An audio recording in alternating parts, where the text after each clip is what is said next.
ठीक आहे सासूबाई, चिवडा म्हणजे आईने दिलाय, तुम्ही खाऊन घ्या. हा, मला आज उपवास आहे. आज कसला उपवास? न चतुर्थी न एकादशी, ते मी मंगळवार करतीये ना. मी कॉलेजमध्ये होती ना तेव्हापासून करतीये.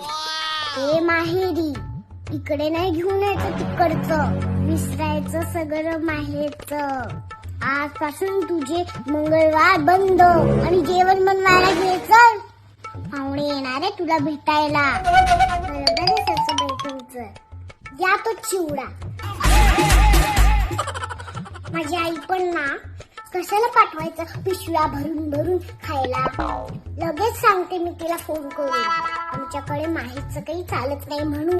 आणि तुम्ही सांगितले बरोबर, मी माहेरचं शिकून आलेला सगळा स्वयंपाक विसरली आहे बरं. मी सांगितलं आणि मी ऐकलं नाही, असं पाप माझ्याकडून कधीच होणार नाही सासूबाई. आपका हुकुम से आंखों पर. चला घ्या जेवण बनवायला. चला चला, उशीर नको व्हायला. उठा ना, अरे उठा.